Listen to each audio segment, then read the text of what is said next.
Hello again, everybody, and welcome back to another edition of the Rural Report. I am your Rural 2IC, and this channel was made for the people that is considering to start into the prepping community, or for those that are just starting out and is pretty new to everything. I want to give kind of a little of a basic 101, and if you've seen some of my earlier videos, this will just kind of be a refresher for you. To all the new people, welcome. We're going to run down through a couple of things that I think that you should know if you are a new prepper. And so this is all opinionated. You have to remember you need to do your own research. You have to figure out what's best for you. My needs and the way that I do things work for me. They may not work for you, but if I can get the ball rolling and get the gears turning, then it'll help you on your path to become better prepared. Now, there's all sorts of reasons to prepare, whether it's natural disaster, whether it is a personal SHTF, like a loss of a job or a sickness, injury, things like that.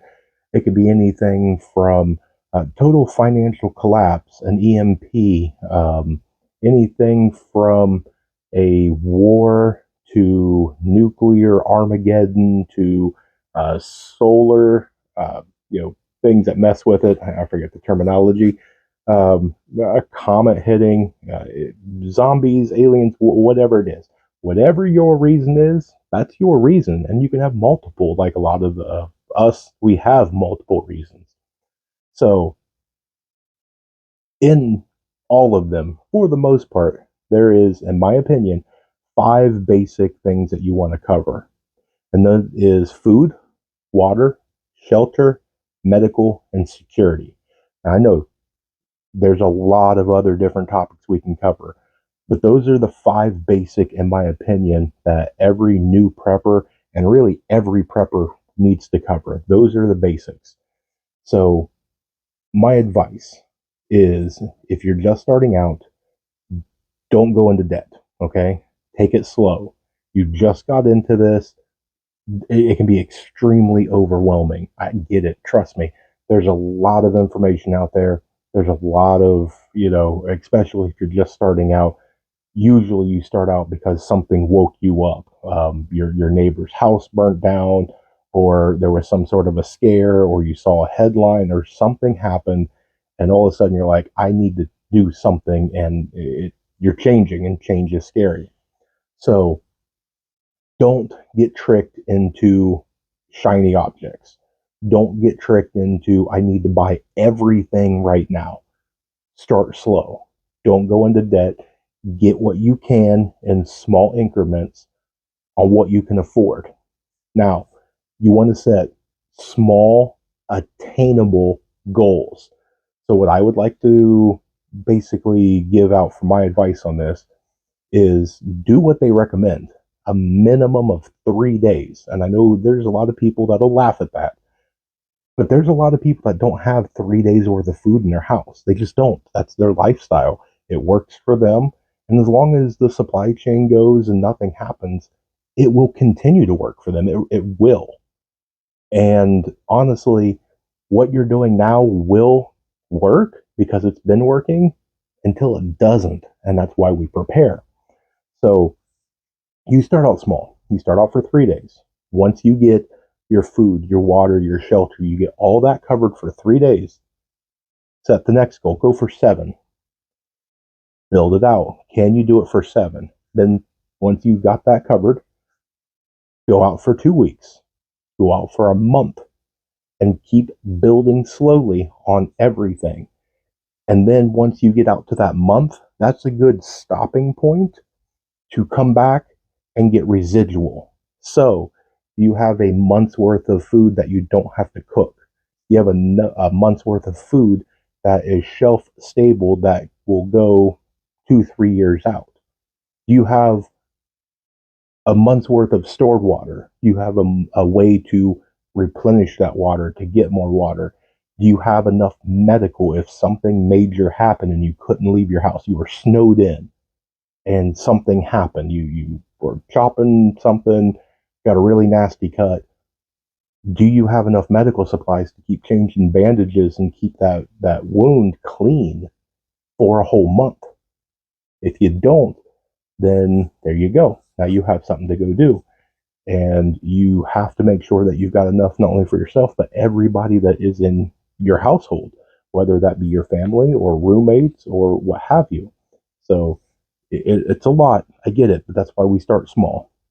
Now, when you're just starting out, I have the saying, and I get criticizes for this all the time. Something is better than nothing in a lot of cases, not always. There are certain things you cannot cheap out on. Things like a water filter, a tourniquet. Um, there's certain things you can't. Now you don't have to buy the top of the line things right off the bat. If you don't own a knife, you don't have to go out and spend $500 on this brand new shiny name brand everybody told you to go buy knife. A cheap $30 knife will probably work for you. Uh, but when it comes to things like a tourniquet, yeah, I went and I looked, and you can go buy, I think it was a 2 pack off wish.com for like $8. They fail every time in the most like completely miserable way possible. The hook and loop slips, the stitching breaks, the windlass part, your handle, it always breaks. If you need that when it comes down to it, that your life is going to depend on it, you need to buy quality. And so for that, you will want to save up the money. Don't buy the junk on that one. But when it comes to other things, start out small. Get something, because it's better to have something than nothing at all. And so do your research and figure out, okay, I don't know anything about cordage. Buy paracord. Go find it at a yard sale for 50 cents or something along those lines, and get familiar with it. Then you can learn about the different types of paracord, what their uses are, all the things that you can do with it, and you can branch up from there. But you have to do your research first. Now, with that being said, you want to remember, as you progress, you level up. So you start out right now with very little supplies, very little gear, very little skills and knowledge. As you learn and develop yourself, your gear and your supplies needs to elevate with you. So if you've been at this for 6 months, then maybe it's time to step up from that uh, cheap, $3 hand me down knife, and buy that little bit better of a one. Your skills are better. You should elevate your equipment with it. Now, in some cases, yes, I have knives that I've had for years that were $20, $30 that I still use today. It goes on your skill level, your comfortability of it, how durable it is. There's a lot that goes into it. So, your next thing, though, is you want to practice and use what you have. Knowledge and skill go a very long way. Don't buy something, leave it in the package, put it in the shelf, and let it collect dust, because one, you don't know if it works. Two, you don't know how to use it. Three, you may even forget that you even have it when the time comes.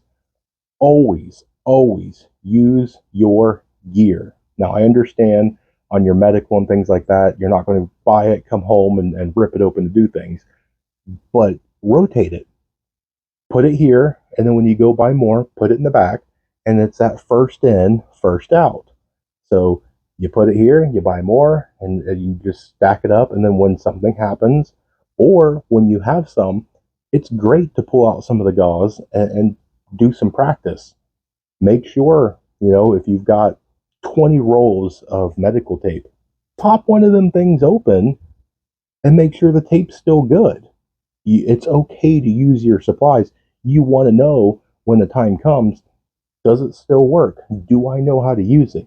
Because if you don't know how to use something, and one of the big things is kind of like a tourniquet. If you buy it going, okay, I got a tourniquet, so if something happens to my arm, I'll be okay. It's if you don't have that skill and knowledge, it's like having a toolbox that's empty. You have, the case here, or it's like having, a screwdriver, but you don't know how it works. You've got the tool that can do the job, but if you don't know how to operate it, what's the point of having it? So make sure each item that you have, you actually put it to use, you test it out, you know its ins and outs. You'll be just fine. If you have questions, I'm here.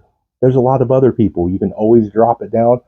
There's times where people have put something in the chat and I didn't get to it, and somebody else got to it and answered it just fine. So, by all means. Now, to kind of um, round this out, you got to remember kind of the one of the prepping golden rules is two is one and one is none. And the reason that we say that is that if I have this pen and I need it to do a purpose, if this breaks or gets lost or taken from me, then I have no pen. If I have two pens and something happens, then I reach over and I grab my spare pen and I still have a pen. So that's why I said once you get to about a month, go back and start getting the things that you need so that way you have backup, you have a residual. Next is once you kind of get to that, start getting creative. And so what you want to do is start looking for items that serve a multi-purpose role. So that way you have one item that you can use for multiple purposes. Now, things like a mini Sawyer or something like that, it has one job, and that's all it needs to do is just filter water. But things like a bandana, duct tape, just different things like that, you can use them. They serve multiple things. Paracord has multiple roles that it can do. There's a ton of things out there that buying one item suddenly solves a lot of problems. Now, you have to be able to educate and learn to know what items can do those things, what you can use in a pinch. And that's why I always stress keep learning, keep educating yourself. Once you watch a video or you take a class or whatever the way is, go home and do it over and over and over. Paracord, you can sit down for hours and learn how to do knots.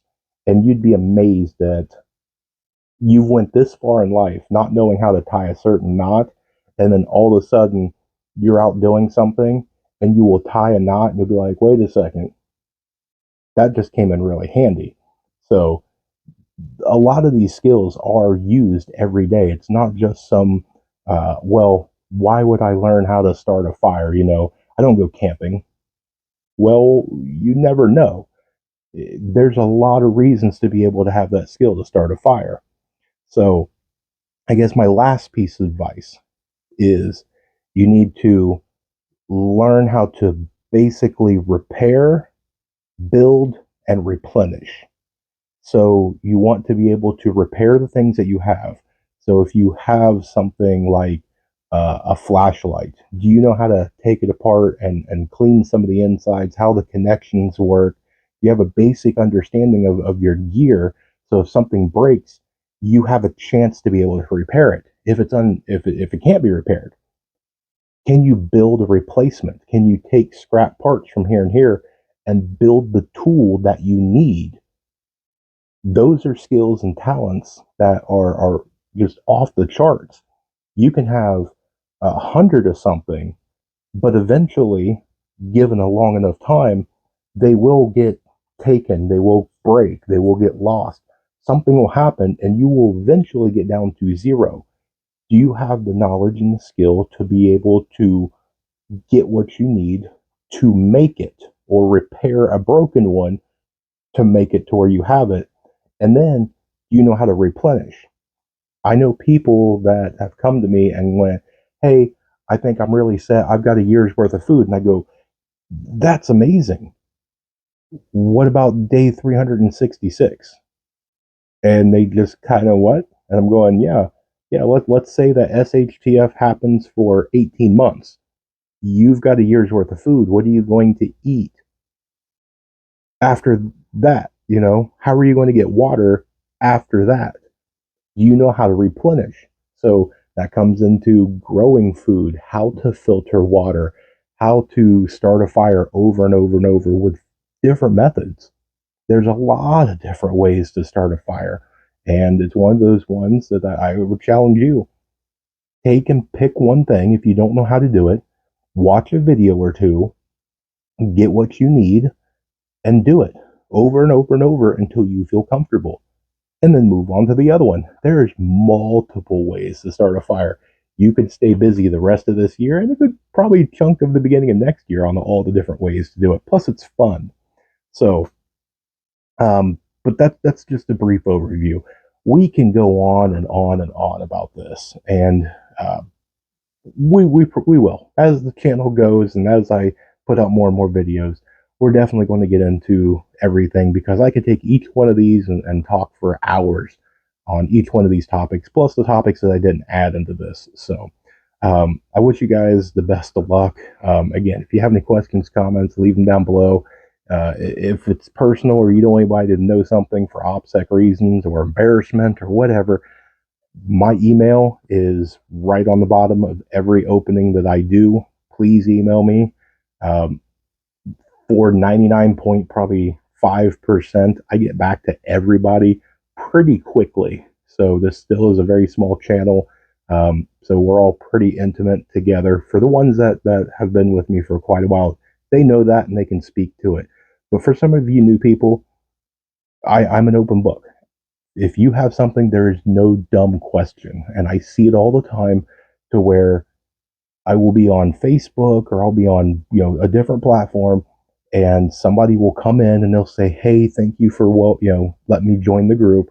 I'm brand new to prepping and, what's a ferro rod?"